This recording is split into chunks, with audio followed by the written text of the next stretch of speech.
l'affaiblissement de la biodiversité est, avec le changement climatique, un des défis mondiaux majeurs aujourd'hui.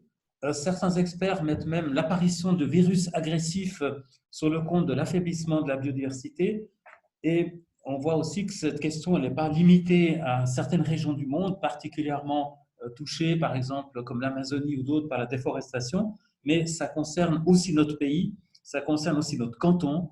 La biodiversité est menacée, est agressée par la modification majeure des milieux de vie, par la circulation des substances chimiques dans l'environnement qui s'enrichissent le long de la chaîne alimentaire, et aussi par des dérangements permanents qui sont faits, surtout la faune qui en est victime, mais la flore aussi est piétinée. Et c'est donc un certain nombre de facteurs sur lesquels nous pouvons agir. Il existe à Genève depuis 2012 une loi sur la biodiversité qui est une loi incitative, une loi qui doit fédérer les initiatives des acteurs.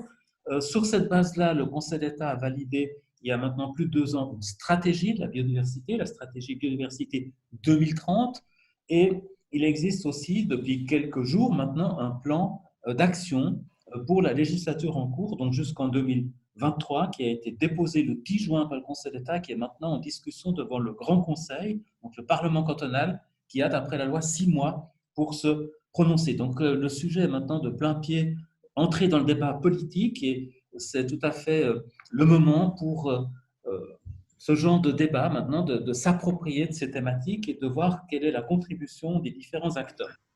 Alors, comme ça a été dit, je suis président de la commission consultative de la diversité biologique. Nous avons accompagné ces documents, la stratégie et le plan de très près. Nous allons continuer à accompagner la mise en œuvre. Je dirais qu'il y a 2 notions clés qui traversent ces documents, ces concepts. C'est la notion d'infrastructure écologique et c'est la notion de service écosystémique, c'est-à-dire les services que rend la nature à la société humaine, à toutes nos activités. Maintenant, nous allons, durant cette présentation, ces présentations et ces discussions, cibler sur la question de la contribution des bâtisseurs, de ceux qui créent ou ceux qui entretiennent, qui font vivre les différents types de bâtiments et d'infrastructures humaines. C'est ces 30% du territoire cantonal qui sont dévolus à la zone urbaine, mais aussi à la zone villa, aux infrastructures, aux différentes zones industrielles. Et au fond, la question, elle est assez simple. Quelle conciliation possible entre promotion de la biodiversité et bâtiment? Jusqu'où est-ce qu'on peut construire ou ne pas construire? Est-ce que c'est simplement on ne construit plus, puis on laisse la place à la nature, ou bien est-ce qu'il y a des voies créatives, créatrices aussi d'équilibre entre la nature et le bâti? Et vous allez avoir maintenant 4 présentations qui vont nous montrer ces éléments. Et la première présentation, et là j'appelle Nicolas Villers, qui a déjà été cité tout à l'heure par Stéphane Fuchs. Donc Nicolas Villers, qui est un spécialiste au jardin et conservatoire botanique de la ville de Genève, et qui va nous faire un rapide état des lieux. Donc je précise aussi que chaque intervenant a 10 minutes, ceci aussi pour que nous puissions avoir le temps du débat. Donc à vous, Nicolas. Merci bien, bonjour à tous. Donc effectivement, comme l'a dit René, je vais vous présenter l'état de la biodiversité et comment on peut essayer de la prendre mieux en compte dans la planification, comment on peut essayer de réconcilier. Alors vous ne voyez pas ma présentation, mais ça va venir. Alors, c'est l'effet du direct. Hop là, j'arrive.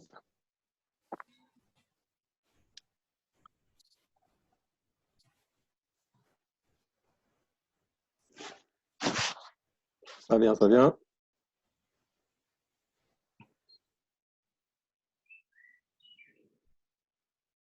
Voilà.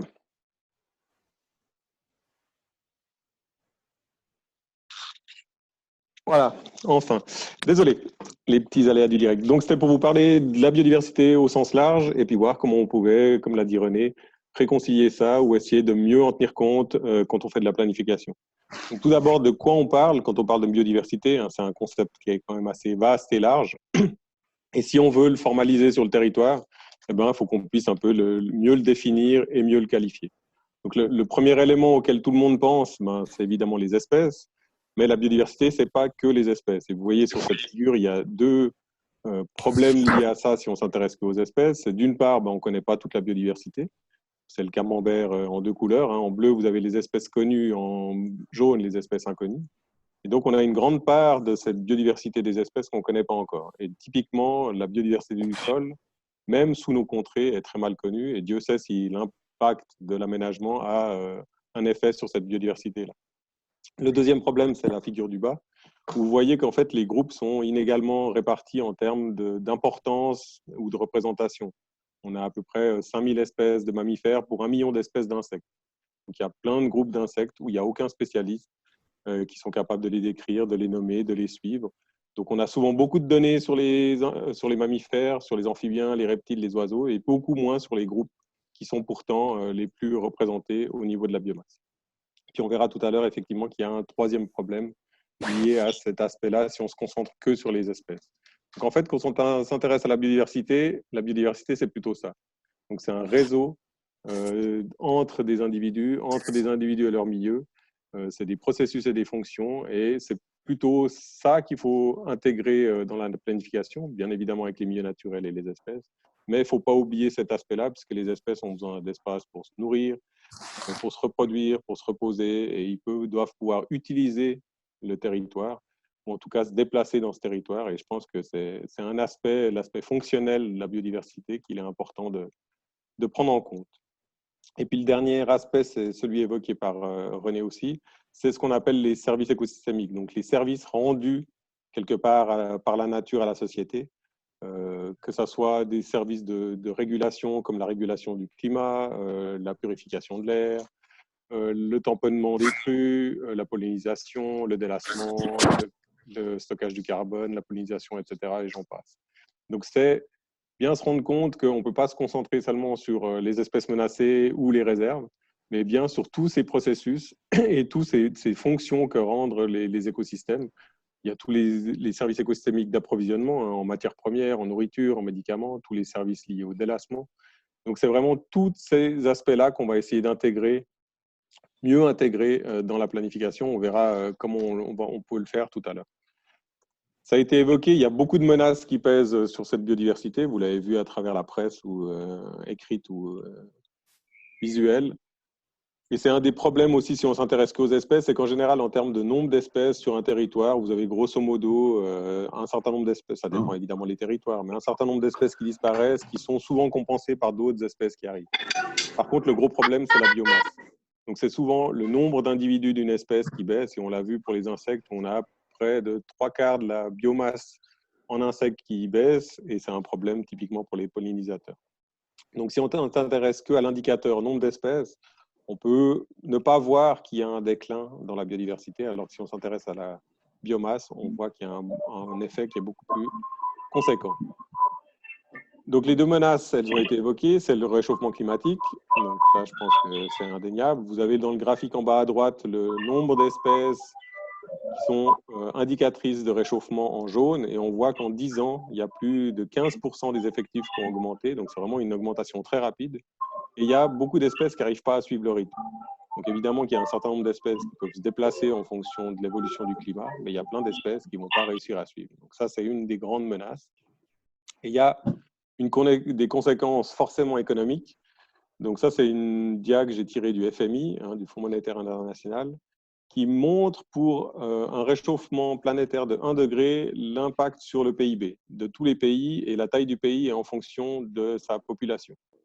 On voit qu'il y a des pays fortement impactés, et on a beau se dire que le problème sera cantonné au sud, à part pour les États-Unis.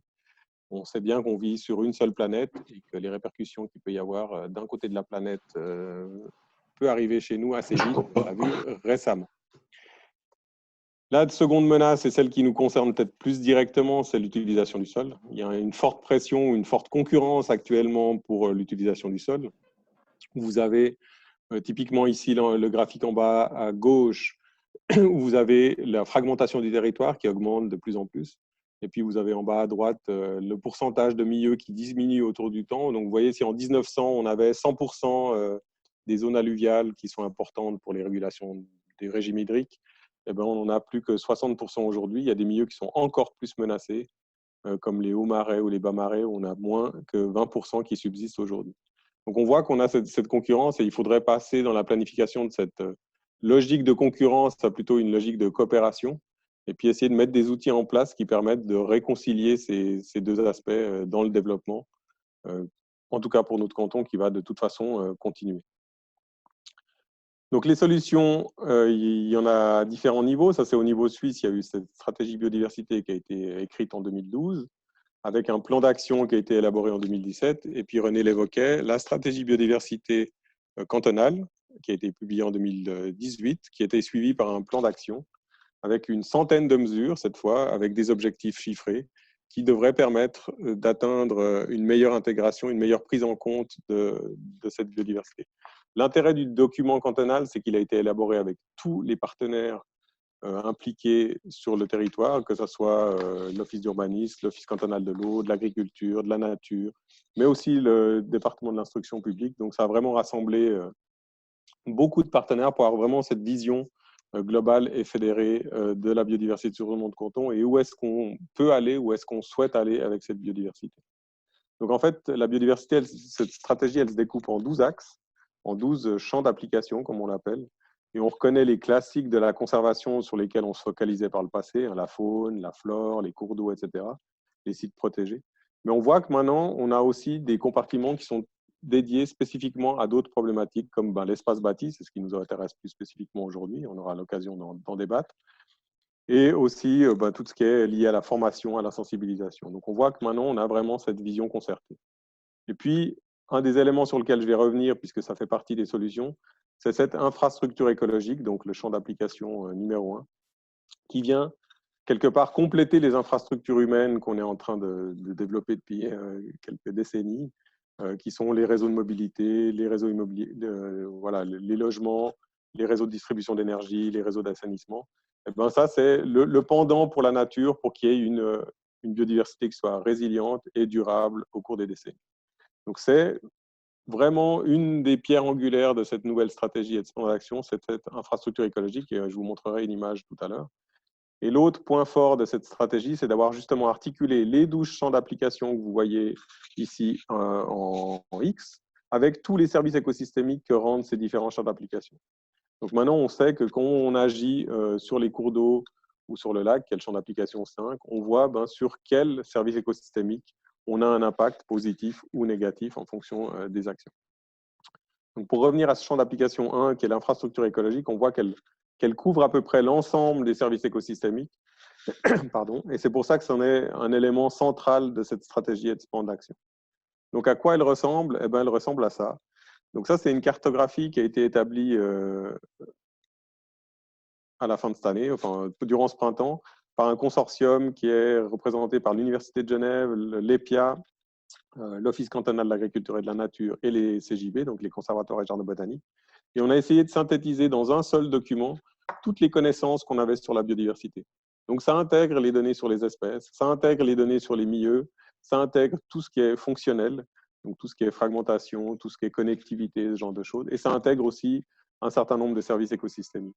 Et donc là, on a pu, en un seul document, synthétiser plus de 700 couches d'informations pour dire quelles sont les zones les plus importantes pour la biodiversité. Il y a des objectifs internationaux en termes de superficie. Il y a les objectifs d'Aichi, là, c'est la petite icône de gauche, où on dit que 17% du territoire doivent être vraiment focalisés sur cette préservation. C'est les zones les plus en bleu foncé.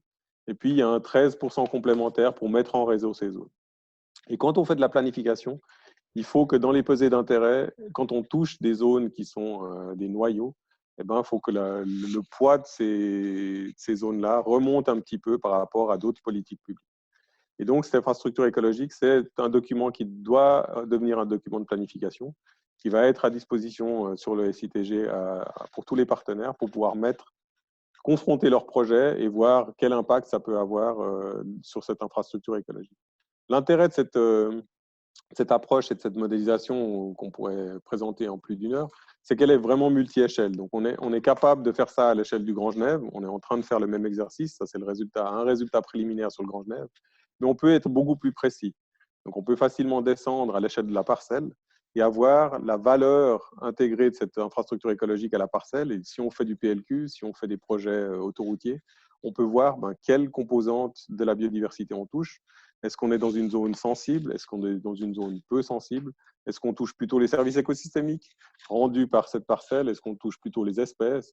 Et puis, on peut tester des alternatives. Donc, on peut avoir plusieurs scénarios et puis se dire, voilà, ce scénario-là péjore plus tel compartiment de la biodiversité vis-à-vis de tel autre.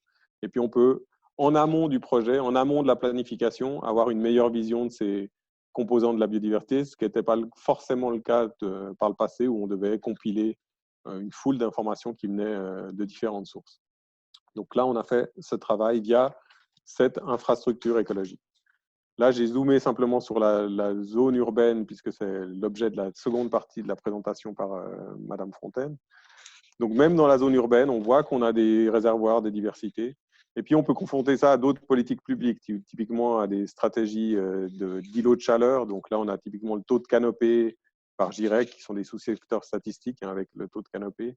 Et on peut essayer de mettre en relation cette infrastructure écologique, voir où c'est qu'il y a des manques, typiquement pour réguler les îlots de chaleur, ou comment on peut compenser ça.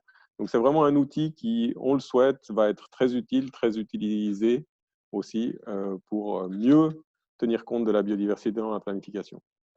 Donc, voilà un rapide tour de la biodiversité. Et sauf erreur, je passe la parole à Madame Fontaine. Merci beaucoup, Nicolas Villers, pour ce rappel à la fois des outils et des besoins. Donc, je pense que là, on a vraiment une excellente base de départ. Et on a le plaisir maintenant d'écouter Délia Fontaine, donc, qui est en charge du programme incitatif Nature en Ville à l'Office cantonal Agriculture et Nature. Donc, à vous, Délia. Merci beaucoup, René. Merci à tous. Bonjour. Alors, une petite seconde, je vais essayer de vous mettre ma présentation en ligne. Voilà. Je vais essayer encore de vous la passer en plein écran. Voilà. Donc, normalement, si tout va bien, vous devriez voir une présentation. Voilà, je vais enlever aussi ma caméra comme ça. La prairie qui est derrière moi, qui est malheureusement une image de fond, ne va pas troubler votre attention. Mais donc voilà, vous devriez voir le titre de ma présentation, donc Programme Nature en Ville. Tout d'abord, donc moi je suis responsable de ce programme pour l'OCAN, au département du territoire, donc à l'État de Genève depuis quelques temps. Je vais vous parler du cadre, notamment légal, législatif, qui accompagne le programme Nature en Ville. Mais je vais également vous présenter des outils, comme l'a dit M. Longet, d'aide à la mise en œuvre et de soutien pour tout ce qui concerne la nature en ville et à l'intention de tous les acteurs, qu'ils soient professionnels ou amateurs. Avant ça, quelques éléments. Donc aujourd'hui, on sait que dans le monde, une personne sur deux vit en ville. On estime que ce pourcentage aura atteint 70% dans 30 ans, donc en 2050. Un peu partout, et Genève est un bon canton pour observer ça, on voit que la ville, elle s'étend et elle se densifie. Elle occupe aujourd'hui 30% de notre territoire cantonal. Et évidemment, elle modifie beaucoup nos territoires. Donc, dans le contexte actuel, crise climatique, climat qui se dérègle, effondrement de la biodiversité extrêmement rapide, on ne peut plus exclure la nature de la ville. Il faut absolument trouver des zones d'interaction. Il faut que la ville puisse accueillir ou, à défaut, laisser passer la nature autant que faire se peut. Voilà, on voit aussi que, mon prédécesseur l'a dit, les objectifs qui sont internationaux ou cantonaux tendent à fixer des seuils de naturalité, donc un pourcentage d'espace dédié à la nature.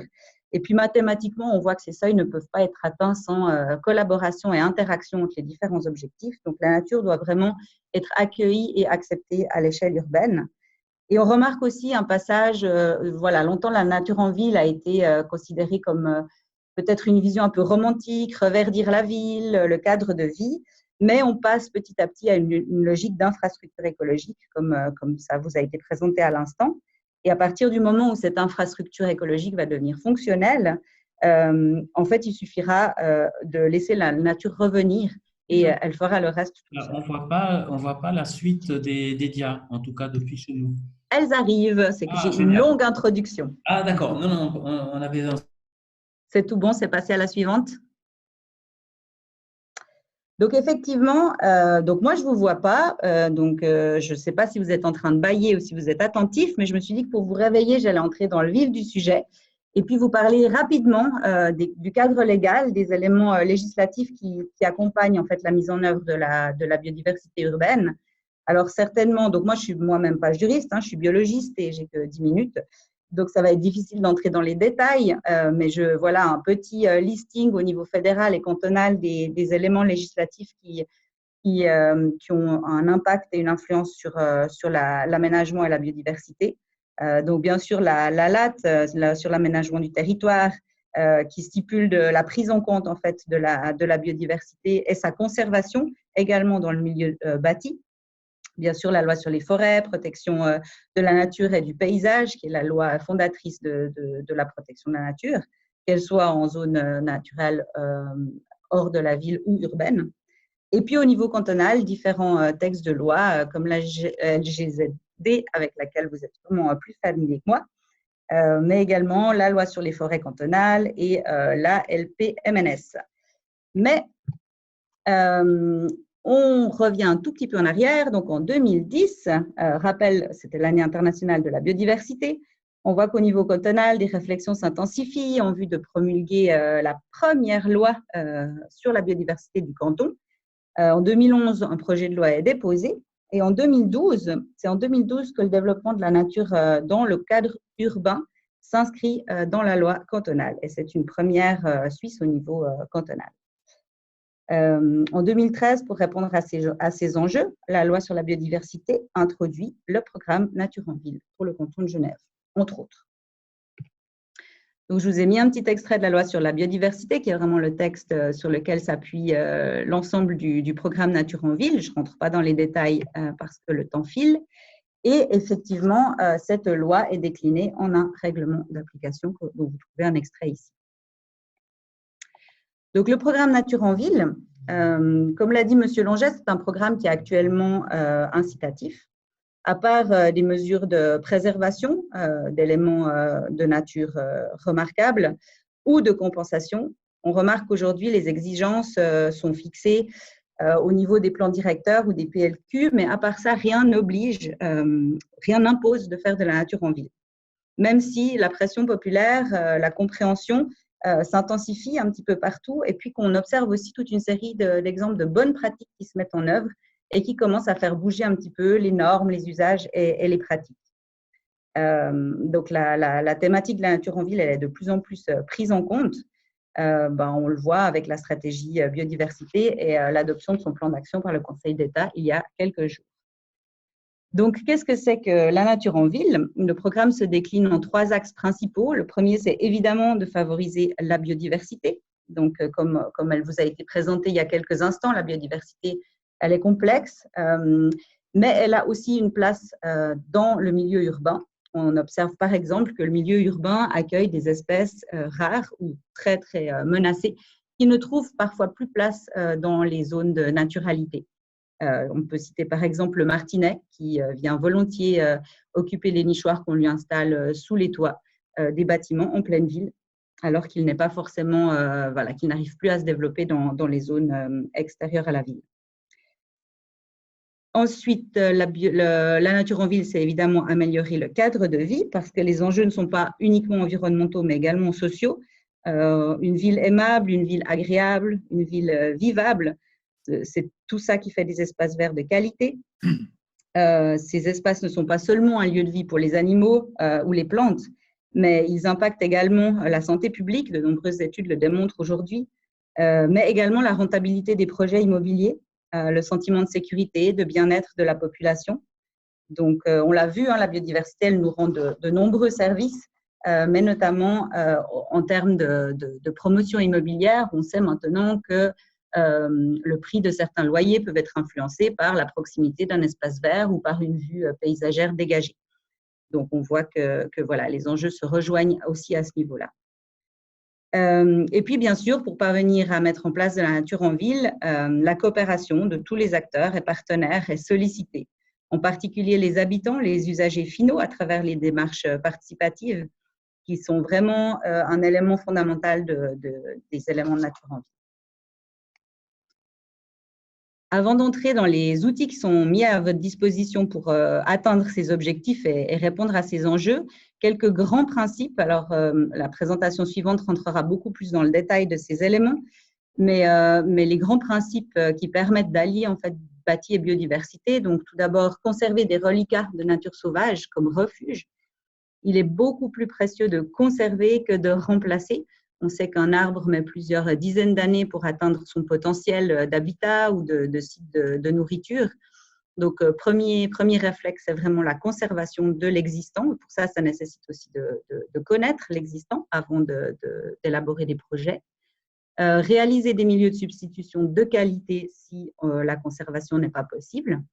Mettre en place une gestion différenciée des espaces verts. Donc, on remarque que l'intégration va du pré-projet jusqu'à l'entretien et la compréhension devrait couvrir en fait toutes ces étapes de planification.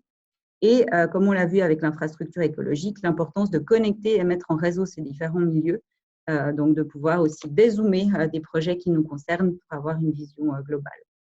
Donc, en résumé, prise en compte des composantes nature en amont des projets, ça c'est vraiment un réflexe qui est nécessaire, et puis construire autour et avec, plutôt que par-dessus. Donc, comme je vous le disais, le programme Nature en Ville a mis à disposition toute une série d'outils. Je vais les passer rapidement en revue. Donc, le premier que je vous présente aujourd'hui, c'est la plateforme 1001 sites Nature en Ville. Donc, c'est une plateforme Internet qui vise à valoriser les réalisations qui ont été effectuées sur le canton par tout type d'acteurs, qu'ils soient privés, publics, institutionnels, associatifs. Il permet aussi la création, l'animation d'une communauté nature en ville. Donc, il est possible de mettre des commentaires, de converser, de demander des conseils. Et puis, la mise à disposition sur cette plateforme de toute une série d'outils. Plateforme qui se veut centre de compétences également. Donc, je vais détailler ces différents éléments. Donc, tout d'abord, sur cette plateforme et de manière générale, le programme Nature en Ville dispose en fait de subventions qui visent à participer au financement des mesures qui ne sont pas contraintes, évidemment, donc des mesures volontaires, que ce soit toiture végétalisée, action plantation de haies vives, donc remplacement de haies exotiques par des haies indigènes, les plantations d'arbres avec le fonds de compensation, et puis aussi toutes les autres actions favorables à la nature en ville qui sont étudiées au cas par cas.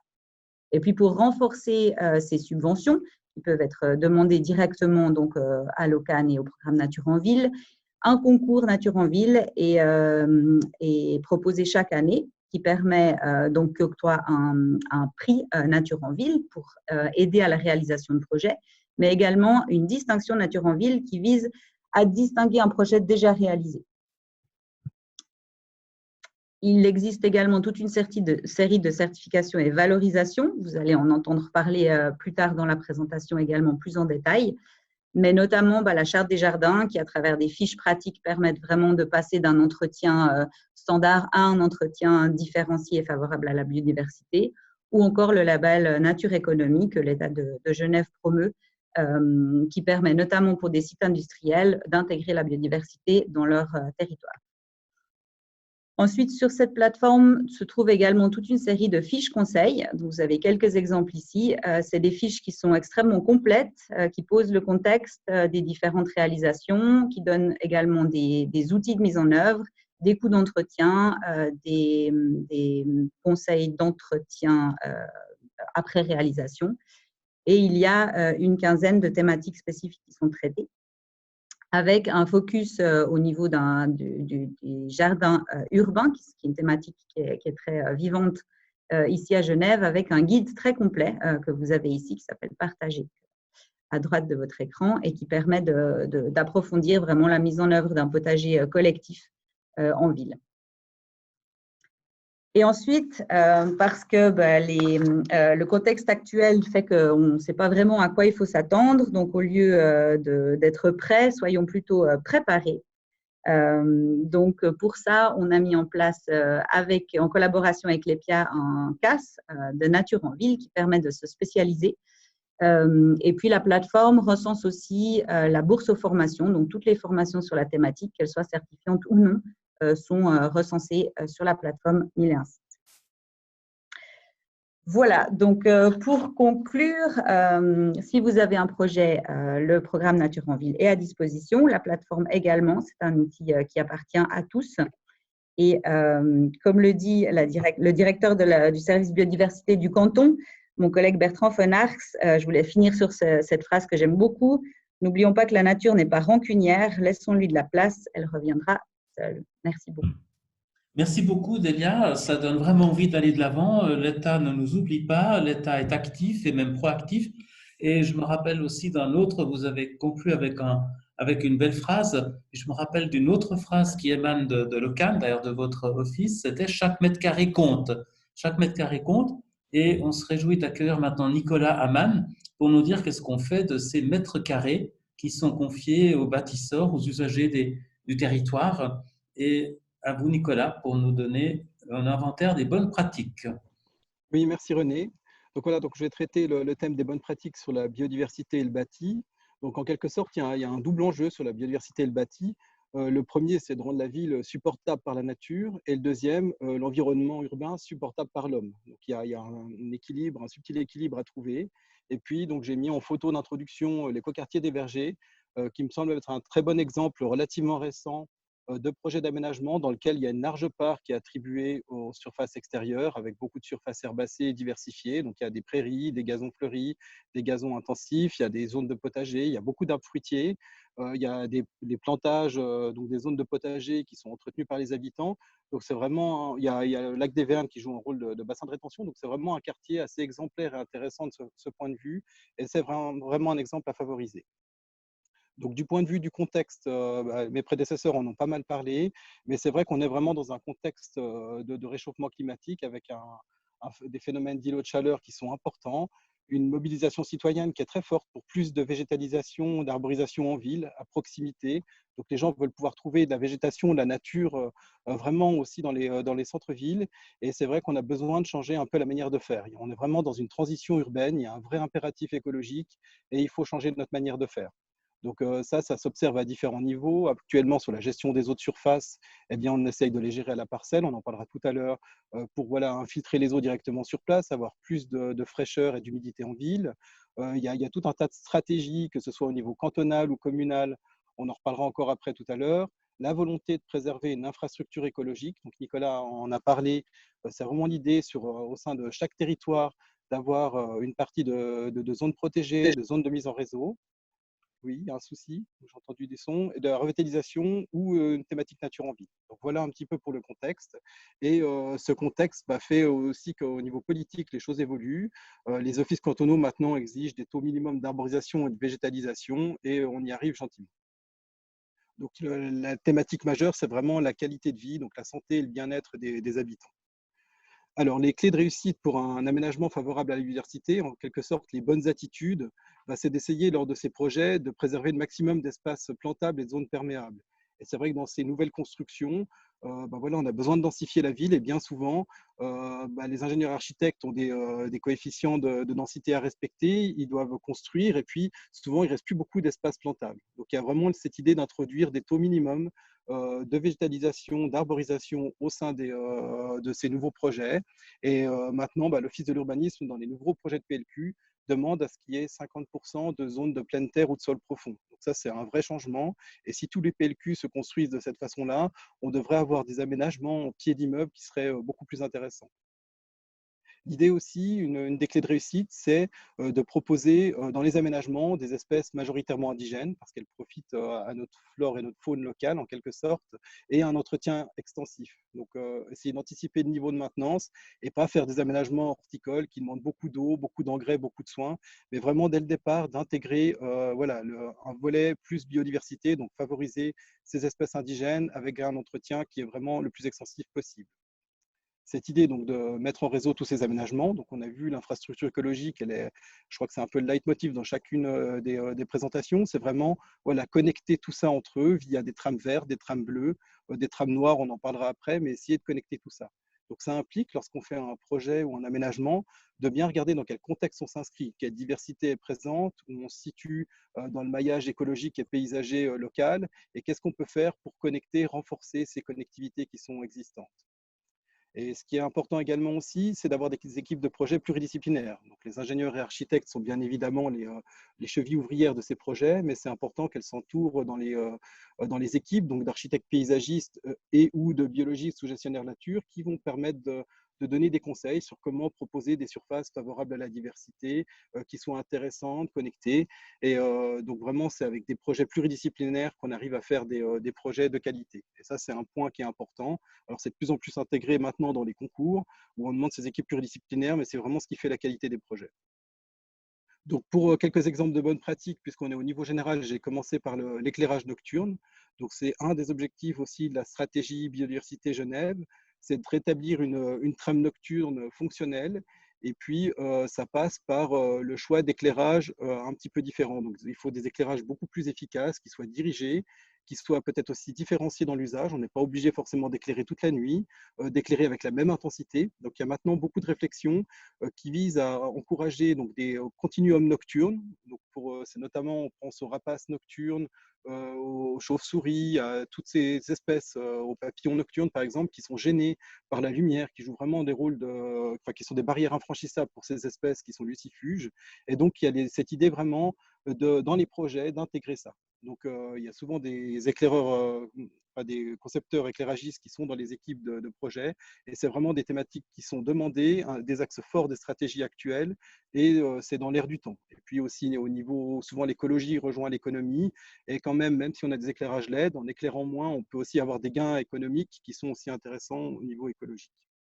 Donc voilà, donc réduire l'éclairage nocturne, optimiser cet éclairage. Un autre exemple de bonne pratique qui est de plus en plus développé actuellement et encouragé par le canton, c'est le fait de gérer les eaux à la parcelle, donc d'infiltrer les eaux sur place. Donc ça permet donc d'une part d'éviter qu'il y ait des forts ruissellements, que les eaux se chargent en polluants et qu'on ait beaucoup d'eau à traiter dans les stations d'épuration. Mais ça permet en quelque sorte de rechercher à avoir une ville éponge et puis pouvoir mieux lutter contre les îlots de chaleur, voilà, d'avoir de l'eau sur place. Donc ça passe par l'implantation de noues, de fossés de rétention, de bassins de rétention, qui sont des mesures qui sont reconnues comme favorables à la biodiversité, par exemple par le règlement sur la biodiversité qu'a présenté Delia, et donc qui sont encouragées. Ça permet d'avoir des réductions sur les taxes d'assainissement, il y a des encouragements cantonaux qui sont assez forts pour avoir des surfaces de ce type. Donc ça permet de remplir des fonctions à la fois hydrauliques, mais aussi écologiques et paysagères. L'idée, c'est de limiter l'imperméabilisation des surfaces, donc ça va de pair avec plus de surfaces de sol profond et sol perméable, et puis vraiment voilà, infiltrer, gérer les eaux sur place pour éviter qu'elles se chargent en polluants. Donc on est vraiment dans une politique zéro tuyau. C'est vraiment un peu la thématique et la tendance actuelle. Un autre exemple de bonne pratique, c'est d'avoir au pied des bâtiments des surfaces les plus diversifiées possibles. Donc, que ce soit des surfaces herbacées, arbustives ou arborées, l'idée c'est d'avoir une grande palette de surfaces différentes et qui permettent d'offrir un cadre de vie qui est agréable aux habitants directement au pied d'immeubles. J'ai cité comme exemple ici un parc qui est à Nyon, le parc des Mangettes, qui est intéressant parce qu'en fait on a une zone de prairie au pied d'une université. Puis dans cette zone de prairie, on a aménagé des bulles de gazon qui permettent donc d'avoir un usage. Donc les gens peuvent aller se prélasser, pique-niquer, se reposer à cet endroit-là. Et le reste, c'est une surface de prairie.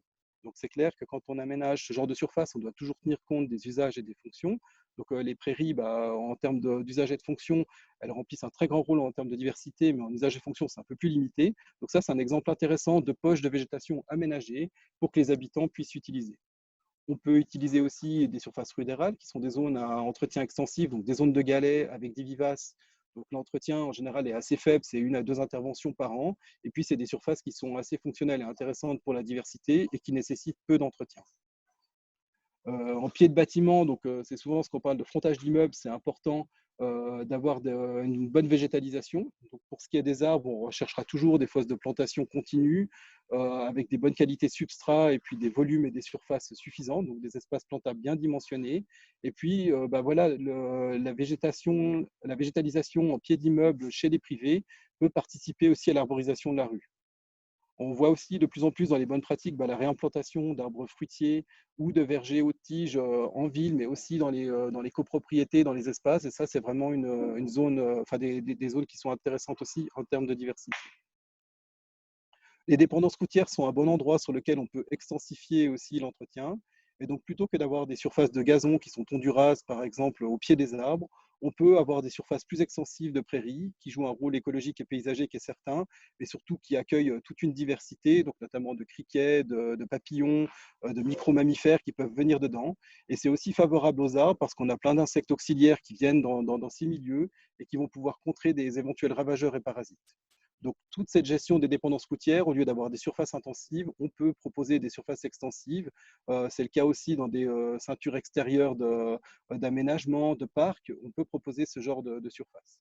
Et donc, c'est vraiment cette diversité et cette palette de surfaces qui est intéressante à mettre en œuvre. Les toits et façades végétalisées donc, sont encouragés aussi à la fois par le règlement sur la biodiversité, mais aussi permettent d'avoir des réductions sur la taxe d'assainissement.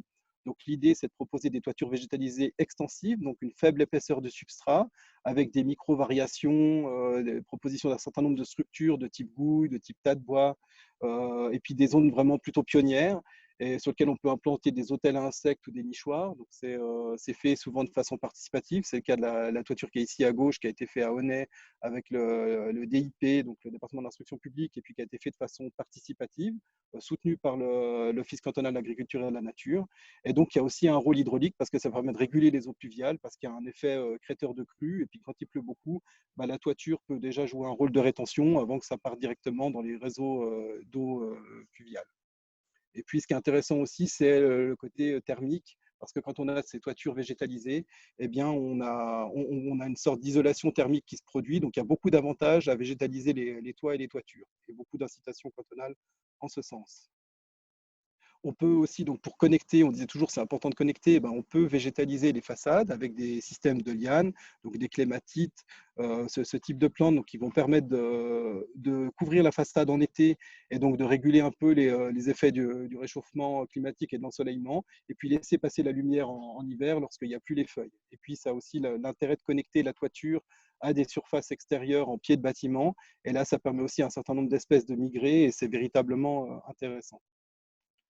Des exemples sur les nichoirs. Donc, bah voilà, on n'a plus beaucoup de vieux arbres à cavité en ville, et dans les bâtiments, on n'a pas forcément de cavités qui sont aménagées pour les espèces qui habituellement se trouvent en lien avec le bâti.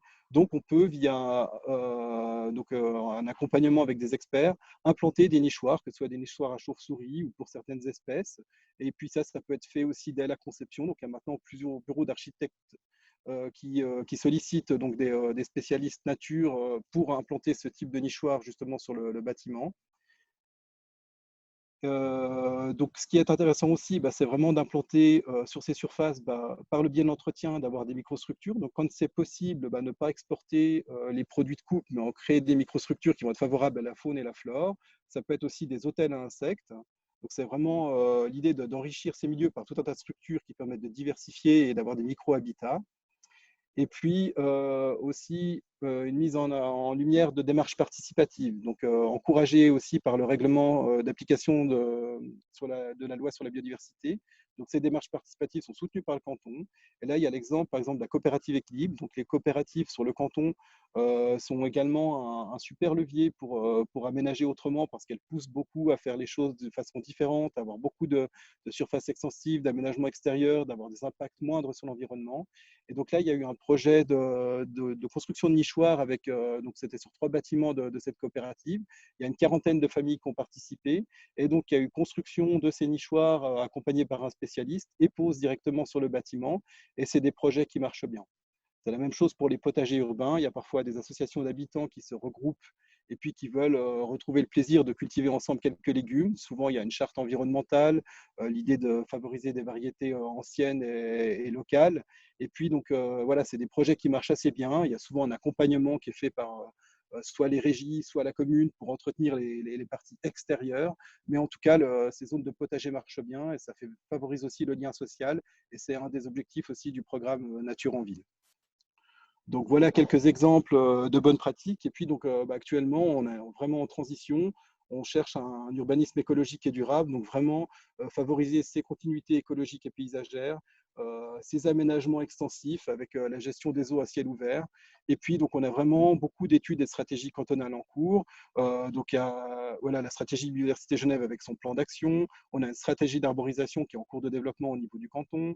Il y a donc la conception paysage cantonale. Il y a vraiment beaucoup de stratégies qui sont convergentes et qui favorisent vraiment des surfaces extensives, des politiques incitatives. Et donc, c'est vraiment le temps de changer et construire la ville autrement si on veut qu'elle soit agréable pour demain et puis en lien avec les réchauffements climatiques. Donc voilà, je réponds après volontiers aux questions que vous pouvez poser sur le fil et puis je vais passer la parole à François. Bien, en tout cas, Oui. merci beaucoup, Nicolas. On a eu un bouquet fleuri de bonnes solutions. On voit qu'il y a une belle systématique. Plus personne ne peut dire que on ne sait pas comment faire. Après, l'entendre, avoir envie de le faire, c'est une chose. Ensuite, il faut l'intégrer dans les projets. Et c'est là qu'on se réjouit maintenant d'entendre François Guisan, qui est donc actuellement chez Implenia et qui promeut le développement durable, la durabilité, et qui va nous dire comment on fait pratiquement avec toutes ces ressources, hein, tous ces bons exemples pour réussir des beaux projets qui intègrent ces éléments. Alors, à vous, François. Oui, bonjour. Est-ce que vous m'entendez bien?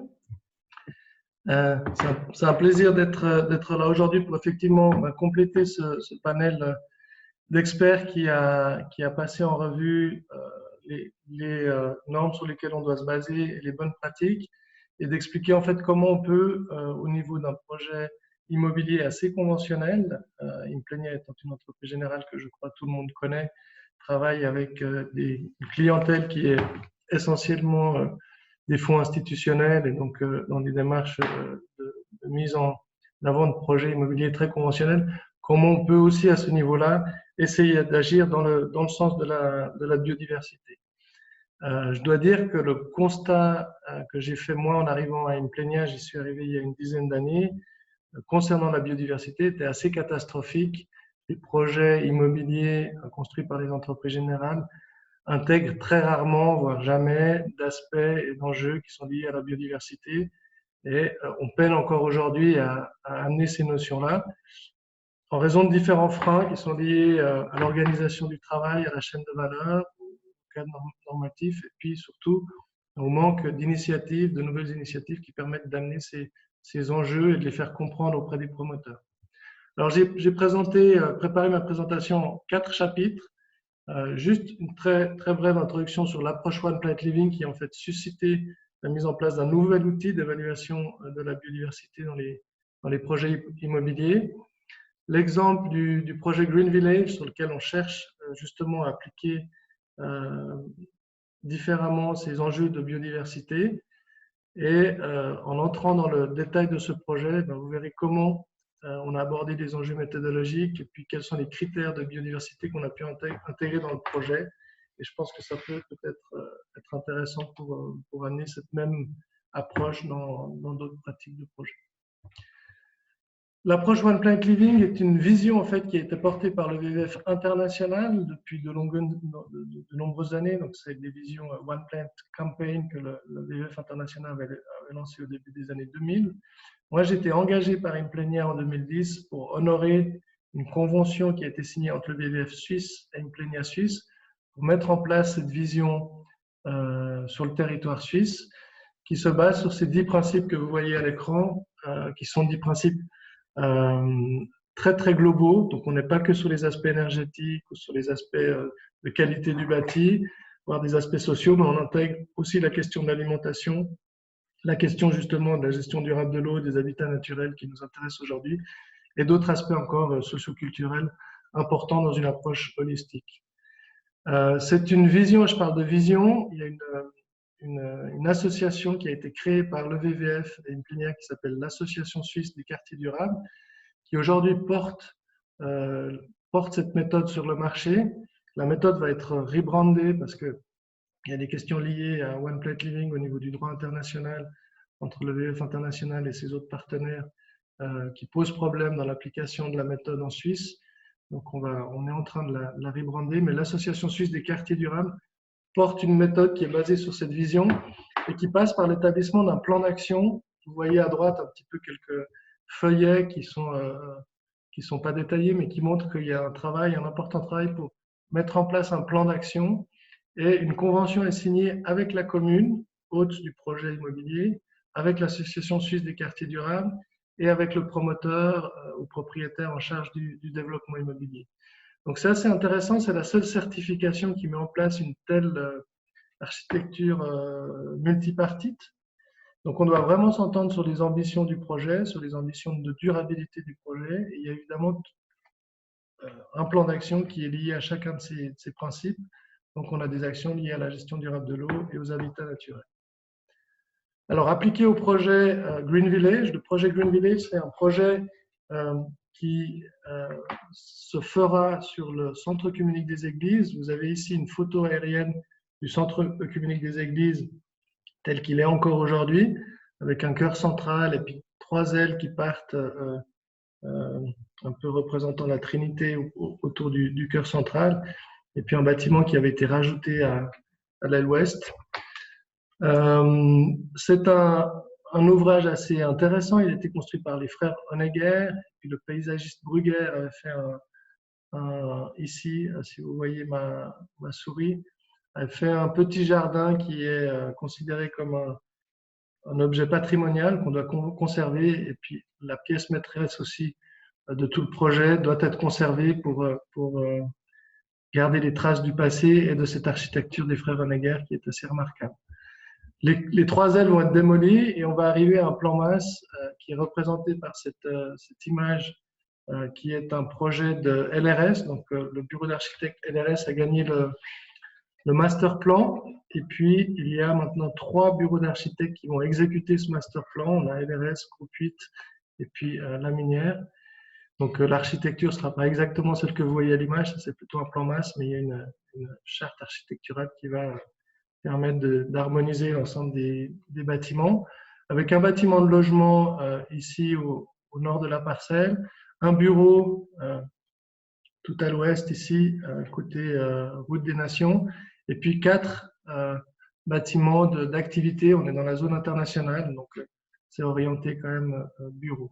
Vous voyez qu'il y a pas mal d'espace vert autour, donc on a une surface assez généreuse pour mettre en place une qualité d'aménagement extérieur important qui doit s'intégrer dans le grand projet Parc des Nations, avec notamment le respect de 2 promenades. Vous voyez ici, qui va du nord au sud, la promenade de la paix, qui va être prolongée sur les autres parcelles et les autres développements territoriaux, et qui est un axe de mobilité douce important du grand projet Parc des Nations. Et puis, transversal ici, qui passe un peu entre les immeubles et qui va connecter avec des cheminements qui vont sur Chambézy et autres, qui s'appelle le cours des Nobel. Donc voilà, on a des éléments structurants assez importants. Et on a fait pour ce projet un appel d'offres pour un concours paysager. Enfin, non, on n'a pas fait un appel d'offres, on a fait un mandat d'études parallèle concours paysager à 5 équipes, dans lequel on a intégré tous les éléments d'une approche biodiversité qui a été développée dans le cadre de ce partenariat WWF Implenia, qui a été développé par le bureau Ecotech, et qui en fait met en avant surtout une lecture des potentiels du site. En fait, on va essayer de travailler plutôt que uniquement sur les éléments inventoriés par l'étude d'impact, qui sont importants à prendre en compte. On va surtout travailler sur la lecture du site dans son contexte large. Est-ce qu'on est dans une zone alluviale? Est-ce qu'on est sur une colline? Est-ce qu'on est dans quel type dans quel type de climax naturel on serait? Avec quel type de milieu naturel s'il n'y avait pas d'activité humaine et s'il n'y avait pas de construction? Et puis, on va essayer de traduire la lecture de ces grands paysages par une approche en milieu urbain de substitution. Donc, vous voyez ici à gauche sur l'image des représentations photographiques en fait de ces grands milieux, qui peuvent être des milieux rochers, des plaines avec des corridors écologiques, des prairies fleuries, des zones alluviales, des éléments de falaise ou des zones plutôt pionnières de roches alluviales. Ça, c'est des éléments qu'on a dans le paysage genevois, donc qui vont inspirer la définition des milieux urbains de substitution qu'on va devoir remettre dans le projet. Et puis la méthode impose un minimum de diversité de ces milieux et pour chacun de ces milieux, une diversité d'espèces. avec des connectivités aussi qui doivent être faites sur le grand paysage. Donc ça, c'est un peu les bases de la méthode. C'est une méthode ciblée sur les potentiels du site plutôt que sur une lecture ex ante par rapport à l'inventaire étude d'impact. Et puis, la méthode se base ensuite sur 3 grands axes de travail: la valeur biologique du projet, l'impact du projet sur la biodiversité et l'intégration du projet dans le contexte local. Vous voyez que c'est donc une méthode qui ne fait pas forcément l'évaluation de la biodiversité, mais qui fait surtout l'évaluation de la qualité du projet immobilier. C'est une méthode vraiment d'accompagnement à l'élaboration d'un projet immobilier. On est en train de la tester sur ce projet et sur d'autres, et qui doit permettre en principe d'accueillir une bonne biodiversité. Et puis l'inventaire de la biodiversité, une fois que le projet sera réalisé, devrait apporter, on l'espère, des bons résultats. Et vous avez pour chacun de ces axes, effectivement, des sous-critères. Donc on a 9 critères en fait, qui sont annotés dans la méthode. La surface des milieux, où on a besoin d'avoir des surfaces minimum, comment ces milieux sont structurés, et puis comment on apporte de la diversité pour chacun de ces milieux. L'impact du projet sur la biodiversité en tant que tel, c'est plutôt les aspects quantitatifs en termes de surface fonctionnelle pour la nature, donc éviter toutes les barrières, les problèmes de barrières architecturales qu'on peut avoir pour la migration de la petite faune, ou bien des différents éléments infrastructurels qui peuvent être en place pour l'avifaune, etc. Et d'inclure du coup les aménagements compensateurs nécessaires. Nicolas Mann a fait la présentation de tout ce qui pouvait être introduit dans des projets, donc c'est d'amener ces nichoirs et ces éléments, et puis de limiter les dangers pour la biodiversité au niveau du bâti. Et puis le dernier axe, intégration du projet dans le contexte, qui va plutôt évaluer la pertinence des choix d'aménagement avec les connectivités biologiques vers le grand paysage. L'idée étant que l'application de cette méthode parcelle par parcelle va permettre de reconnecter et de reconstruire petit à petit les trames paysagères qui sont nécessaires au grand territoire. Et puis, le cas échéant, compensation d'une perte de biodiversité s'il y a des impératifs en termes d'infrastructure du projet qui ne permettraient pas de garder les éléments les plus importants en termes qualitatifs. Et vous voyez que l'évaluation de ces 9 critères se fait par un jeu de couleurs. Alors là, je vous explique assez succinctement cette méthodologie, mais il y a un travail assez important d'ingénierie écologique derrière. Et puis, il y a des méthodes de calcul sur les surfaces, sur la qualité des milieux, qui vont déterminer finalement le niveau atteint pour chacun de ces critères, avec un niveau médiocre, un niveau moyen, un niveau bon ou un niveau PL. Donc, c'est des lectures qui sont très faciles à comprendre pour les promoteurs immobiliers. On arrive bien à traduire cette méthode en fait dans le langage commercial après de promotion immobilière. Et puis, il faut atteindre certains seuils et en principe être en vert sur les 3 axes pour pouvoir revendiquer l'appellation One Plat TV. Au niveau du cahier des charges du projet, donc on a traduit cette méthode dans le cahier des charges de l'approche paysagère. Et puis, on a effectivement intégré certains critères de prise en compte de l'existant, de surface minimum à garantir pour la biodiversité dans la qualité de l'aménagement paysager, d'avoir un certain nombre de milieux naturels de substitution, et puis ensuite de favoriser une gestion des eaux à ciel ouvert, ce qui a été bien repris en fait par l'ensemble des 5 candidats au projet paysager. Et on a eu, je dois le dire, ayant participé à de nombreux jurys de projets, une qualité de projet assez remarquable grâce à un cahier des charges quand même beaucoup plus directif et beaucoup plus imposant sur ces enjeux biodiversité.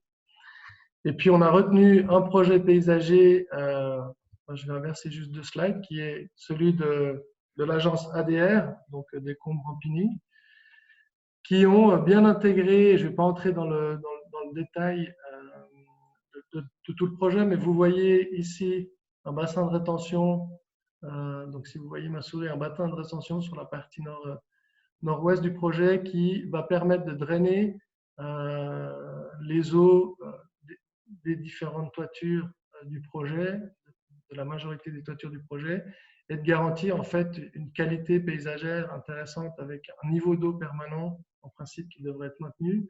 Et puis des noues paysagères, vous en voyez ici, vous en voyez au sud-est, il y en a une autre ici, qui vont permettre de gérer les différents bassins versants du projet. Je vais revenir à la slide de gestion des eaux tout à l'heure. Et puis, ça permet de définir un certain nombre de milieux qui sont qualifiés ici par les différentes couleurs et qu'on voit répartis sur l'ensemble du projet, avec une qualité faunistique, floristique qui était requise par le cahier des charges. Puis l'exercice de la gestion des eaux à ciel ouvert, ce n'est pas un exercice facile. Nicolas Amann parlait aussi tout à l'heure d'équipes pluridisciplinaires. Effectivement, la gestion des eaux est traditionnellement gérée par des ingénieurs civils qui font du dimensionnement surtout de conduite de drainage, de tuyaux qui permet de gérer les capacités d'eau météorite qu'on doit absorber sur la parcelle, mais qui n'ont pas du tout et pas forcément les connaissances écologiques au sens des fonctionnalités que pourrait apporter le cheminement de ces eaux dans la parcelle. Donc on a beaucoup insisté dans ce projet et on a obtenu d'avoir une gestion complètement à ciel ouvert, c'est-à-dire que toutes les toitures, vous le voyez ici, sont réparties sur 3 bassins versants, vont déverser les eaux ainsi que les eaux de ruissellement dans des naues paysagères et puis une majorité dans le bassin de rétention. Donc on aura vraiment une circulation des eaux quand il y a des événements pluvieux à ciel ouvert et pas dans des drains enterrés et par des installations souterraines. Une fois que le concept est fait et gagné par les lauréats, il faut garantir une feuille de route qui va permettre de dimensionner tout ça correctement tout au fil du projet. Ce n'est pas gagner d'avance d'avoir fait le bon concept. Il faut ensuite être sûr que justement, dans les séances techniques des soumissionnaires mandataires du projet, il y ait toujours un écologue ou il y ait toujours une vision qui garde la vue qui avait été donnée lors du concours, qui maintient les objectifs, parce que sinon on a des optimisations qui sont proposées par les équipes mandataires en fonction de leur savoir-faire qui font souvent que disparaissent certaines qualités du projet au profit de meilleure gestion du budget ou de rationalité technique.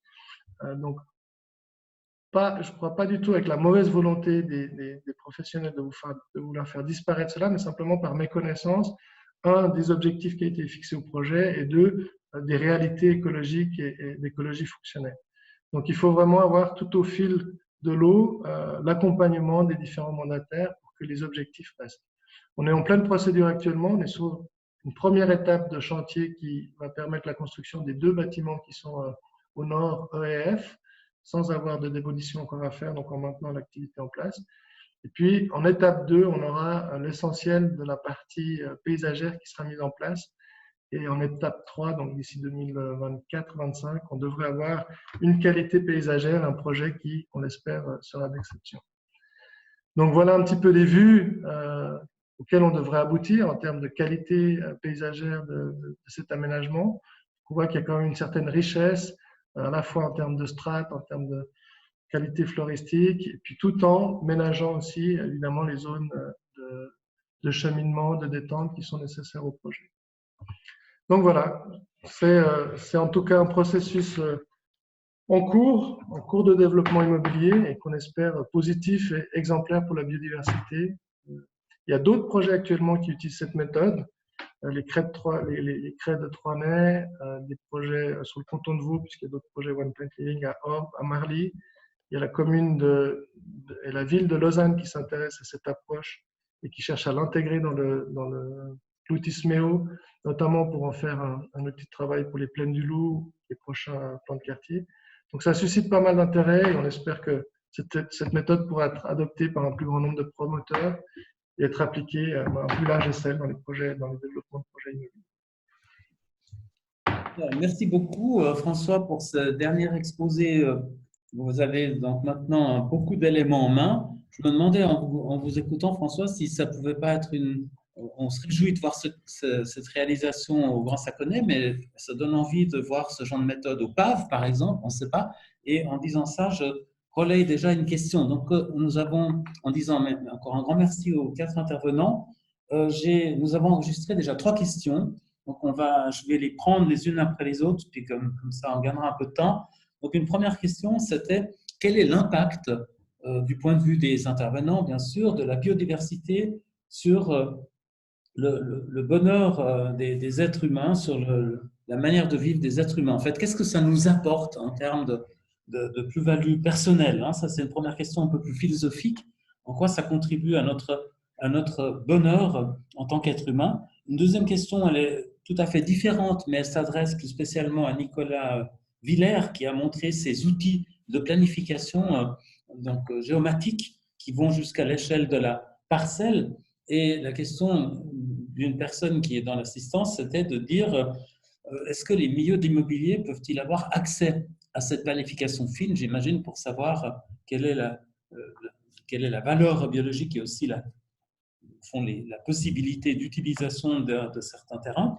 Puis il y a une troisième question, alors effectivement, par rapport au quartier Praia Casa Vernay, on a beaucoup vu dans les médias ces tours de 90 mètres qu'une banque veut édifier.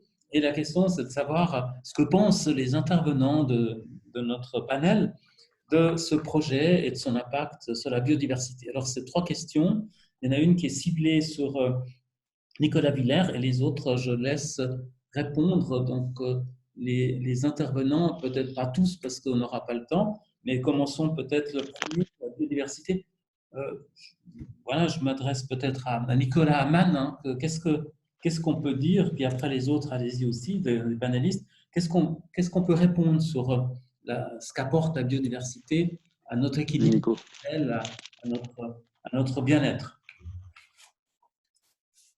C'est une question qui est assez complexe quand même, mais enfin, ce qu'apporte la diversité en termes de milieu, elle apporte une diversité en termes faunistiques. Donc quand on sort, enfin, on voit bien aussi en période de confinement, quand on sort de nos habitations, on a besoin d'aménagements extérieurs, de surfaces qui soient intéressantes, diversifiées, fonctionnelles, et donc en fait on ressent cette diversité à travers toutes les espèces qu'on peut y côtoyer. C'est vrai que c'est agréable de voir une prairie fleurie dans laquelle il y a des papillons, des sauterelles, des criquets, des oiseaux, et on retrouve pas cette diversité dans des milieux qui sont très minéraux ou dans des milieux qui sont au contraire peut-être très horticoles, très travaillés, mais donc du coup qui amènent pas cette diversité. Donc il y a beaucoup d'études qui montrent des effets positifs et les impacts sur la qualité de vie, le bien-être des habitants, mais moi je suis pas un spécialiste de ces services écosystémiques parce que je suis un vrai convaincu de la valeur de ces surfaces en faveur de la biodiversité. Et puis on est dans un environnement qui n'est pas le nôtre. Donc ce que je disais en introduction tout à l'heure, il faut vraiment qu'on ait un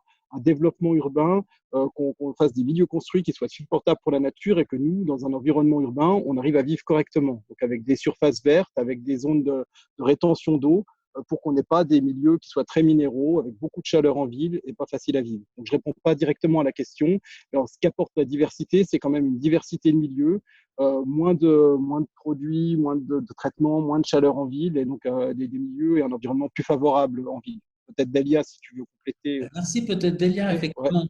Ouais. La question était vraiment au niveau moral, hein, au niveau qualitatif, moins au niveau quantitatif ou économique. C'était plutôt de dire est-ce qu'on se sent, qu'est-ce que ça amène au moral de l'être humain, en fait? Il se sent bien quand il y a plus de biodiversité ou au fond, verdure égale verdure, hein, il suffit d'avoir le fond d'écran que vous avez, Delia, puis on est tous contents.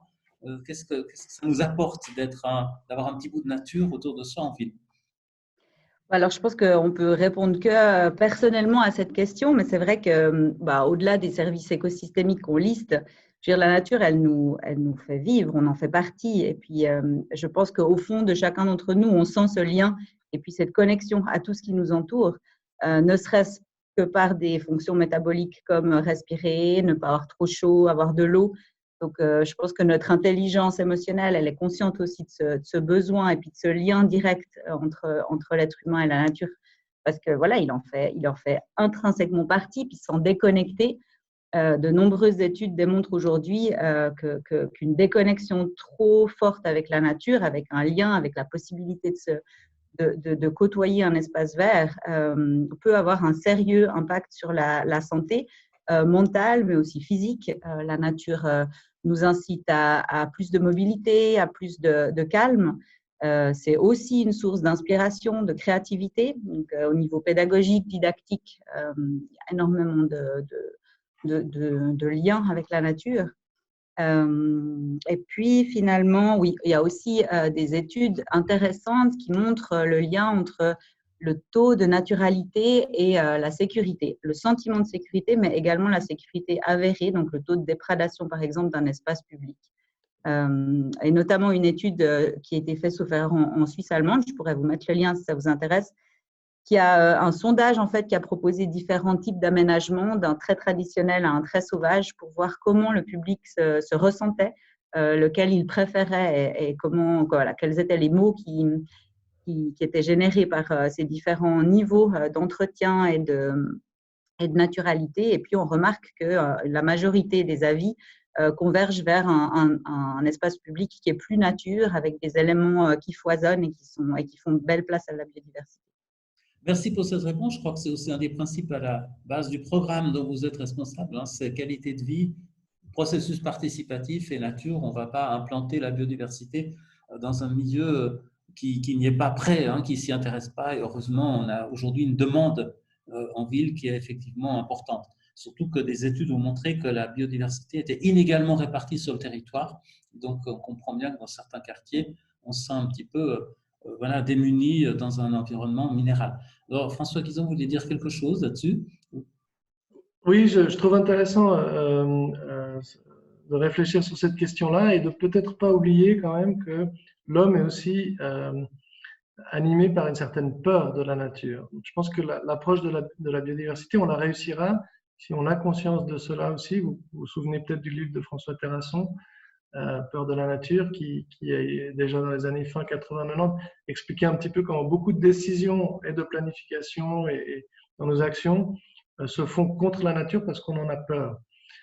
Et je suis très content de voir que dans le plan biodiversité, dans les nouvelles approches, on insiste beaucoup sur la sensibilisation et sur la formation. Je pense que c'est un élément essentiel de la mise en place de ces approches de biodiversité. On doit le faire aussi dans les quartiers d'une manière spontanée pour expliquer les aménagements qui sont mis en place, parce que sinon les gens réagissent parfois assez fortement. Il y a quand même beaucoup d'anecdotes sur la mise en place de prairies fleuries et les gens ont peur qu'il y ait des serpents près de chez eux, donc ils finissent par les tondre beaucoup plus souvent qu'il ne serait question, par les moutons qui dérangent, enfin pas. Donc c'est pas toujours évident d'allier biodiversité. Je pense qu'il faut être attentif aussi à ce que la biodiversité peut générer comme peur chez nous, et donc de comment travailler sur ces peurs et sur l'acceptabilité des aménagements qu'on met en place. Merci beaucoup. Alors, je crois que je vais passer à la deuxième question. Il y a beaucoup de questions qui arrivent, donc on va devoir être un peu plus court dans les réponses, même si tout ce que vous dites est parfaitement intéressant et pertinent. Donc, la deuxième question, c'était pour M. Villers. Hein, donc, quel est le caractère public des données que vous avez montrées jusqu'au niveau de la parcelle? Donc, le but de ces outils, c'est bien évidemment qu'ils soient versés dans le domaine public et qu'ils soient disponibles sur le SITG. Pour l'instant, c'est en cours de développement. Donc, on améliore encore les processus, les analyses et les modélisations. Mais on teste déjà cette méthode dans des cas concrets, que ce soit pour des plans directeurs communaux, pour certaines communes qui nous demandent déjà la première carte que je vous ai montrée, ou avec l'Office d'urbanisme, où on teste justement l'impact sur des PLQ. Donc, si parmi les auditeurs, il y a des gens qui sont intéressés à intégrer ce genre d'outils très en amont dans leur planification, il ne faut pas hésiter à me contacter et puis on verra comment on peut faire ça, étant entendu que c'est en cours de développement et qu'on fait c'est pas de la production, mais je pense qu'il y a déjà des choses qu'on peut prendre à ce niveau-là pour améliorer la planification. Donc, Nicolas Villers, c'est au Jardin botanique, conservatoire et Jardin botanique de Genève. C'est ça. Voilà, donc la troisième question que j'ai annoncée tout à l'heure, c'était une personne dans l'assistance qui posait la question de que pensent nos panélistes sur ce projet de tour de 90 mètres et l'évolution du quartier PAV, enfin Vernet en fait, hein, au départ déjà, mais enfin l'ensemble du secteur est en train de bouger beaucoup par rapport à la biodiversité. Qui souhaite s'exprimer? Je peux peut-être commencer voilà, du point de vue de l'OCAN. Donc, peut-être pour positionner un petit peu les points d'intérêt, enfin les points d'attention particuliers qu'on a sur le projet Praia Acacia Vernet, qui est un projet titanesque. Donc, on travaille en particulier sur deux axes en faveur de la biodiversité. Le premier, c'est la remise à ciel ouvert et puis le maintien à ciel ouvert de la rivière qui traverse le quartier. Donc, ça, c'est un premier élément qui est particulièrement prépondérant pour le projet. Le deuxième, c'est toutes les réflexions autour du sol. parce que évidemment le sol actuel c'est un sol industriel avec une naturalité quasi absente, en tout cas sur la majorité des parcelles concernées. Et voilà la question, comment recréer ou favoriser un sol qui sera favorable à des aménagements en nature, au développement d'essences, d'arbres, de prairies. Donc ça, c'est 2 points d'attention. Je mentionne que sont à disposition auprès de notre office 2 catalogues qui permettent en fait à travers des checklists de s'assurer de la bonne prise en compte des différents éléments à toutes les stades de planification du projet. Donc remise à ciel ouvert et puis bonnes conditions de sol pour des plantations réussies. Et puis en particulier sur un projet comme la Tour, alors je ne vais pas rentrer dans les détails du projet ou du PLQ, mais dans les grands principes, voilà, plus on construit en hauteur, plus, et c'est ça surtout le point d'attention, plus on préserve le sol au pied et on permet de l'aménagement favorable à la biodiversité au niveau du sol. Donc voilà, tout est question d'équilibre et de juste mesure, mais voilà, si on peut dire ça. Et puis comme petite anecdote, voilà, des grandes parois en hauteur permettent d'implanter favorablement des nichoirs à martinets, donc on ne peut que espérer que cette opportunité soit saisie dans ce projet-là. Et puis les oiseaux atteignent facilement les 90 mètres, hein, j'imagine, dans leur parcours. Est-ce qu'il y a quelqu'un d'autre du panel qui veut répondre ou bien on passe à une autre question? Alors, volontiers à d'autres questions. Donc, on en a reçu beaucoup. Donc, il y a une question qui concerne spécialement le One Planet Living, la méthode que vous avez développée, François. Donc, 2 questions qui convergent que je résumerai comme ceci. Est-ce que la méthode positivement pourrait inclure des préconisations pour les usagers, pour comment les habitants, les usagers de ces terrains renaturés quelque part peuvent contribuer au succès de l'exercice? Et d'autre part, il y a une autre question que je mets ensemble, c'est comment éviter aussi que ces bons équipements quelque part naturels soient piétinés ou dégradés parce que les usagers n'en auraient pas une bonne connaissance de comment les gérer, comment éviter que la pression humaine détruise quelque part peu à peu ce qui a été mis en place. Donc c'est 2 fois la même chose, dite une fois positivement, une fois négativement. Alors oui, j'ai parlé tout à l'heure principalement du chapitre gestion des eaux à ciel ouvert et des habitats naturels, biodiversité, mais il y a beaucoup d'autres aspects dans la méthode qui permettent d'envisager une bonne gestion et surtout une bonne vie de quartier. On travaille beaucoup sur la notion de vie de quartier. On a un chapitre qui s'appelle activation de la vie de quartier. Vous m'entendez pas? Pas assez? Si, on entend très bien. Pas de problème. Donc, comme vous penchez les deux vers On doit lire les textes des questions. Ah, pardon. Et en fait, on a dans la convention tripartite, qui est un élément très important de la méthode, on fixe déjà certaines règles de jeu pour l'activation de vie de quartier, dont notamment par le biais d'une redevance type concierge, une redevance qui est liée à l'évolution du projet en exploitation, les garanties d'avoir une trésorerie de quartier qui sera gérée par démarche participative, donc par convocation du collectif d'usagers. Et cette trésorerie de quartier pourra être utilisée à différentes fins. Ça sera décidé de manière démocratique, mais évidemment que les enjeux de biodiversité, de qualité des aménagements extérieurs seront mis en avant par l'association et par le réseau des acteurs One Planet Living pour qu'il y ait de la formation, de la sensibilisation qui soit faite. On tient beaucoup à la question démocratique, donc effectivement on met en main des futurs usagers des moyens de pouvoir gérer et d'avoir des leviers d'action sur les propriétaires, puisqu'on aura beaucoup de propriétaires institutionnels dans ces quartiers. Et donc, par le biais de cette trésorerie de quartier et de la participation des usagers à la bonne gestion de cette trésorerie de quartier, on aura des comités d'usage qui permettront d'agir et d'intervenir sur la qualité de leur quartier. Donc, on espère, oui, que la biodiversité sera à chaque fois prise en compte. Et en tout cas, le réseau et l'association mettra ça aussi dans les priorités de bonne gestion de la vie de quartier.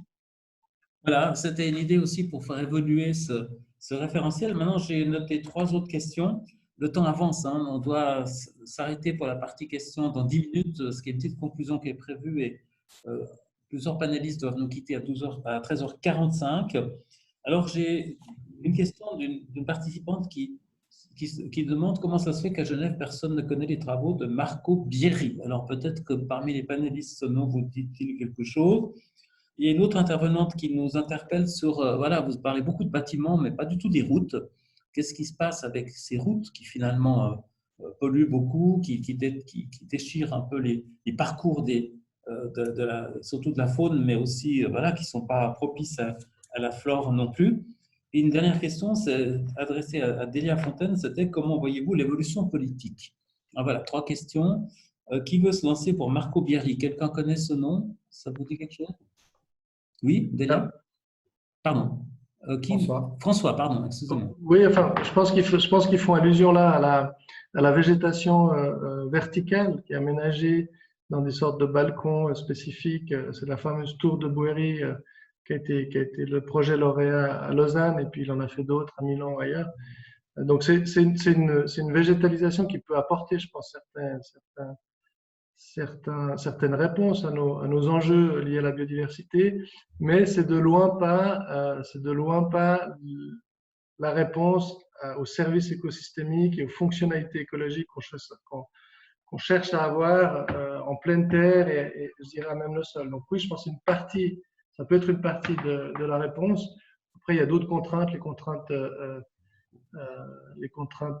structurelles, hein, pour pouvoir supporter les charges, la terre, l'eau, etc., qui probablement péjorent le bilan global qu'on pourrait avoir. Donc, à étudier, à poursuivre, je pense que c'est un bout de la réponse, mais d'avoir des grands arbres en façade perchée, c'est pas quelque chose qui est facile d'un point de vue architectural. Donc, à vouloir donner une réponse, on déplace peut-être simplement le problème. Je pense que de travailler en toiture et principalement sur les sols, c'est quand même la visée qu'on doit avoir pour la biodiversité. En tout cas, c'est une opinion personnelle.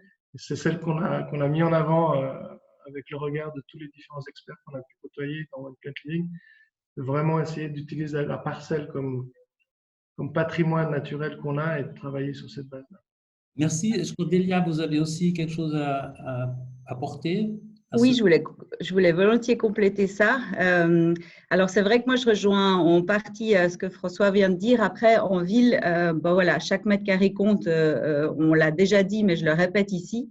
Et puis, je trouve que ce projet en particulier, il est intéressant. J'ai entendu récemment une conférence d'une des architectes en charge qui disait, en fait, ce projet, il a permis de faire bouger les lignes parce que c'était quelque chose de tellement nouveau qu'en fait, aucune norme, aucune donnée ne permettait de l'évaluer. Et probablement que s'il n'avait pas été aussi novateur, en fait, il n'aurait jamais pu se réaliser parce que, notamment, voilà, les normes incendie, il n'y avait rien qui répondait en fait à ce type de construction-là. Et ça a permis, avec ce premier projet, ensuite de développer d'autres projets qui allaient dans ce sens-là. Malgré effectivement toutes les réserves en termes de coûts d'entretien, de coûts tout court de l'immobilier, parce que voilà, on sait que les appartements sont hors de prix dans ce bâtiment, donc il y a effectivement une cohérence à aller chercher dans ce genre de projet, mais voilà, cette notion de phase test, de projet pilote qui font bouger un petit peu les normes, les lignes, qui questionnent les pratiques, je pense que ça, c'est une piste qui est vraiment intéressante et qu'on peut que encourager. Merci, mais puisque vous avez la parole, je vais aussi vous transmettre la question que j'ai déjà annoncée. Comment voyez-vous, qui vous adressez spécialement, comment voyez-vous l'évolution politique en tant que responsable au sein d'un domaine au sein du canton? Alors ça, c'est une vaste question. Avec une réponse. Alors, OK. En termes de nature en ville, en tout cas, on sent que la thématique est de plus en plus portée. Elle est même portée voilà, bien au-delà de ce que fait l'administration. Donc, c'est très réjouissant. C'est une thématique qui devient incontournable et voilà, les politiques s'en saisissent. L'accueil du plan biodiversité, du plan d'action biodiversité il y a 10 jours, en est, je dirais, le geste emblématique. Très cool. Merci beaucoup. Alors, il y avait la question des routes. Alors là, je pense qu'elle s'adresse évidemment à vous quatre, mais je vais peut-être demander à Nicolas Villers, qui nous a présenté les risques sur le territoire qui sont infligés par des réalisations de ce type. On peut opposer infrastructure humaine et infrastructure écologique. Qu'est-ce que vous en pensez, Nicolas? On n'a pas trop parlé des routes, en fait, jusqu'à présent. Donc nous, on en tient compte effectivement, puisque ça fragmente le territoire et puis ça empêche les espèces de se déplacer, de se rencontrer et d'utiliser le territoire pour certaines espèces.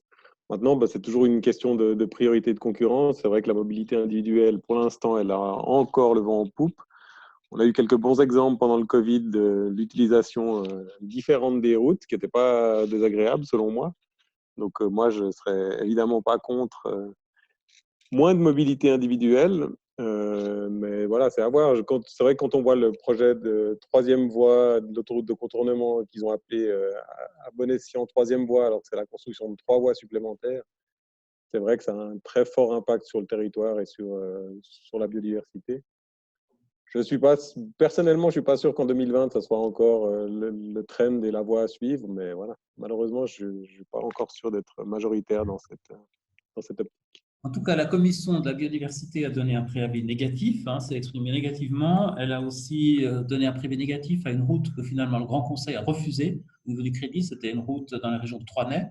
Donc, je pense qu'on commence à se rendre compte qu'on ne peut pas mettre des routes sans penser à l'intégration dans le territoire, puisqu'on demande aux bâtisseurs, les bâtisseurs savent le faire, en tout cas les savoir-faire ont été démontrés. Ça vaut aussi pour les infrastructures. Et je vous rappelle aussi une réalisation qui a coûté quelque chose, mais dont aujourd'hui on peut être très fier, c'est l'éco-pont de Viry sur l'autoroute en France voisine, qui a été inauguré en septembre. Et aujourd'hui, les bâtisseurs de route, en tout cas ceux qui ont construit cela, en étaient fiers. Donc voilà, les choses bougent aussi. Ce qu'elles bougent assez vite, ça c'est la question qui nous est posée à tous et à toutes.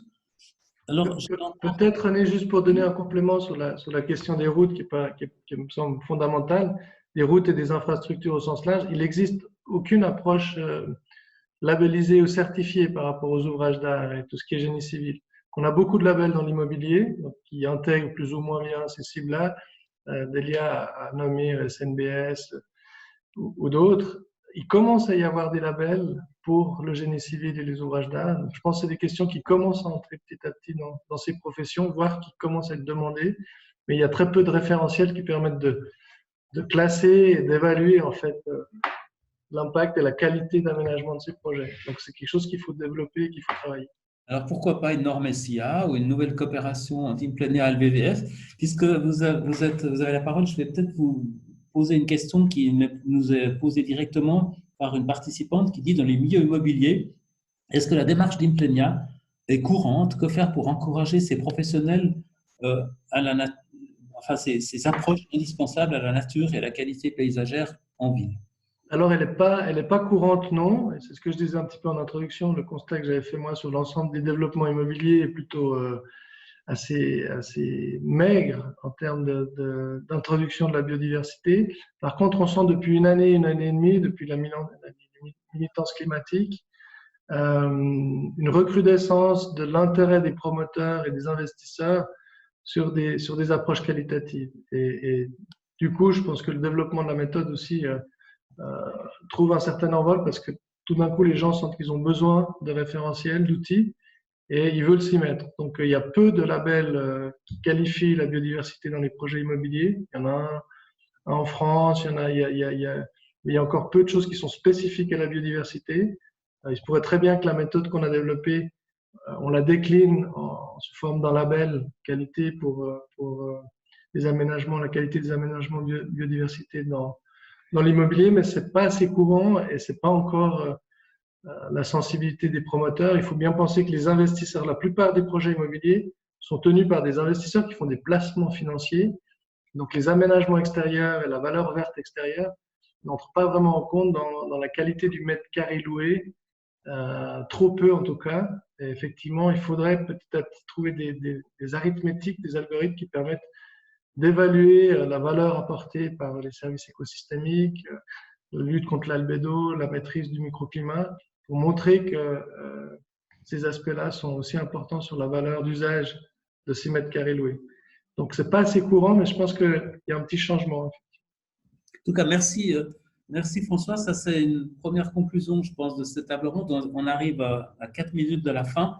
Donc, je vais vous proposer quelques pistes de réflexion. Je pense que ce que vous dites là nous amène aussi à un thème qui est heureusement maintenant bien discuté, c'est la finance durable. C'est comment concilier les aspects financiers et la rentabilité financière avec une rentabilité écologique et sociale. On ne peut plus les séparer. C'est en fond un des grands problèmes aujourd'hui de notre monde, c'est on peut faire de la rentabilité financière en détruisant de la valeur écologique et sociale, et demain, il faudrait que ces rentabilités aillent de pair. Et j'espère que les investisseurs de demain, et même ceux d'aujourd'hui déjà, pensent en termes holistique, comme vous l'avez dit, François, vous avez utilisé ce terme, hein, on pense de manière globale à ce qui est bon pour l'ensemble et pas seulement ce qui est bon pour maximiser l'aspect purement financier. Je vais vous proposer 5 réflexions pour la suite de la journée. Vous allez encore un grand merci aux 4 intervenants. Vous avez été très, très riches dans les interventions, très pratiques aussi. Je pense qu'on part tous avec plein d'idées dans la tête. Et moi, j'aimerais vous envoyer, ajouter à cela ou conclure avec des éléments qui vont nous faire aussi réfléchir, qui embrayent sur ce qui a été dit. Pour moi, le premier point, c'est vraiment de mettre aujourd'hui la biodiversité au centre de l'acte de bâtir. Ça ne peut plus être en périphérie et on récupère les restes, ça doit être au centre de l'acte de bâtir. Et ça, c'est vraiment une révolution copernicienne si on fait ça. Et je pense que là, on est à la source des enjeux. Ensuite, chaque fois qu'on a un territoire dont on a un usage, à quelque titre que ce soit, toujours penser espace pour les espèces. On n'est pas la seule espèce sur Terre. On doit vraiment partager notre territoire, sur tout le territoire, avec les besoins des autres espèces. Ça, c'est le deuxième point. Troisième point, et là, j'entrerai vraiment directement sur ce qui a été présenté aujourd'hui. Il y a vraiment, d'abord, il y a des programmes de soutien. C'est important de savoir. Il faut les solliciter, il faut montrer qu'il y a de l'intérêt. Il y a ensuite des référentiels qui existent de plus en plus, qui nous donnent une systématique, qui nous permettent de faire juste, en fait, d'avoir les bonnes références. Enfin, il y a plein de bonnes pratiques. Donc, je pense que là, on est vraiment très enrichi de savoir cela. Ça, c'est pour moi le troisième point. Le quatrième point, il y a aussi un accompagnement réglementaire. Delia, vous l'avez dit. Hein, donc, il y a aujourd'hui des règles qui se développent par rapport à comment faire un PLQ aujourd'hui, qui ne sont pas les PLQ d'il y a 10, 20 ou 30 ans. Savoir aussi comment on accompagne les autorisations de construire, comment cela est encadré de manière réglementaire. Puis enfin, pour moi, le dernier point, et je pense que c'est une conclusion tout à fait générale, c'est que maintenant qu'on sait qu'il y a tout ça, je pense qu'il y a vraiment un approfondissement à faire dans tous les métiers qui vont faire avec le territoire. Chacun de ces métiers peut et doit intégrer des pratiques, des connaissances et renouveler son approche pour que la biodiversité ait une chance chez nous. Et si la biodiversité a une chance, c'est que nous avons aussi une chance de bien vivre sur ce territoire. Merci beaucoup. Puis on se réjouit de la suite et je rends la parole à Stéphane Fuchs pour la SIA. Je pense qu'il y aura une conclusion aussi au niveau de la SIA, un travail qui va se faire et surtout des questions qui ont été posées sur la disponibilité des présentations et comment on va pouvoir bâtir, si j'ose dire, à partir de ce qu'on a entendu aujourd'hui. En tout cas, merci beaucoup. Merci beaucoup René, c'était vraiment un joli travail de modérateur pour toute cette conférence. Merci aux orateurs pour toute la qualité de vos présentations. Donc au nom du groupement, je vous remercie d'avoir suivi la conférence. Au niveau de la SIA, c'est un thème qui est très important, qui va suivre et qui va être en continu sur tout notre travail, surtout pour le groupe environnement. Concernant toute la conférence, on est en train de voir, vu qu'elle a été enregistrée, de voir comment on va pouvoir la diffuser par la suite sur le site, ainsi que les présentations des orateurs. Donc ça, comme on a l'adresse de mail de tout le monde, on va pouvoir vous communiquer de la manière qu'on va transmettre les informations. D'habitude, lorsqu'on faisait les conférences en présentiel, nous faisions un apéro en fin de séance. Là, aujourd'hui, ce sera un peu différent. Ce que je peux vous proposer, ceux qui veulent peuvent quitter parce qu'on est rendez-vous, parce qu'il y a des orateurs qui avaient besoin, parce qu'ils ont des séances à 14 heures. Mais on peut aussi ouvrir maintenant les vidéos et puis faire un peu une fin de conférence, un peu une fin de conférence off, et puis de pouvoir poser des questions en direct. On va voir comment ça se passe.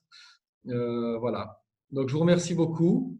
Et puis, on verra si on fera une deuxième comme ça sur Internet ou on reviendra en présentiel. Peut-être qu'on aura besoin aussi des retours de ce que vous en pensez. Est-ce que c'est un intérêt? Est-ce que ça vaut la peine parce que ça permet de ne pas perdre du temps, de ne pas faire de transport? On perd peut-être la manière de pouvoir se rencontrer en réel, mais ça a peut-être d'autres points positifs. Voilà, on se réjouit de recevoir un peu vos retours.